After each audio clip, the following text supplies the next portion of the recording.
Police अधीक्षक संदीप घुगे यांच्या नेतृत्वाखाली मिरजेत पोलीस प्रशासनाकडून पथसंचलन। मिरजेत गणेश उत्सव आणि ईद मिलादच्या पार्श्वभूमीवर सांगली जिल्हा पोलीस दलाकडून पोलीस अधीक्षक संदीप घुगे यांच्या नेतृत्वाखाली पथसंचलन घेण्यात आले। या पथसंचलनात उपविभागीय पोलीस अधिकारी कार्यालय मिरज शहर पोलीस ठाणे, महात्मा गांधी चौक पोलीस ठाणे, मिरज ग्रामीण पोलीस ठाण्याकडील पोलीस अधिकारी आणि अंमलदार सहभागी झाले होते। तर विशेष करून या पथसंचलनात मिरज तहसील कार्यालय, महापालिका कार्यालयाकडील अधिकारी सुद्धा सामील झाले होते। सदरचे पथसंचलन मिरज शहर पोलीस ठाणे ते गुरुवार पेठ, शाहू महाराज चौक ते एसटी स्टँड, मीरासाहेब दर्गा ते लक्ष्मी मार्केट ते गणेश तलाव असा मोठा रूट मार्च घेण्यात आला। गणेश उत्सव आणि ईद मिलादच्या पार्श्वभूमीवर दोन्ही सणांच्या अनुषंगाने सांगली जिल्हा पोलीस दल सज्ज असून सण उत्सव काळात कोणत्याही अफवांना बळी पडण्याचे व अफवांवर विश्वास न ठेवण्याचे आवाहन पोलीस अधीक्षक संदीप घुगे यांनी केले। शिवाय सण उत्सव काळात मंडळांनी ध्वनी प्रदूषण न करण्याचे आवाहन केले। सर्वोच्च न्यायालयाने घालून दिलेल्या नियमातच सण उत्सव साजरे करावे, ध्वनीची मर्यादा ओलांडणाऱ्या मंडळांवर कारवाई करण्याचा इशारा सुद्धा देण्यात आला। दोन्ही सण हे शांततेत पार पाडावेत असे आवाहन पोलीस अधीक्षक संदीप घुगे यांनी केले आहे।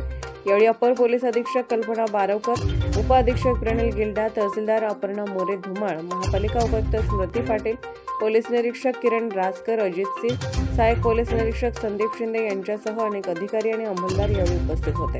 ईद मिलाद या सणांच्या पार्श्वभूमीवर आज सांगली जिल्हा पोलीस दलाकडून मिरज शहरात पथसंचलन घेण्यात येत आहे। यामध्ये जवळपास 30 अधिकारी आणि 250 अंमलदार सहभागी होत आहेत।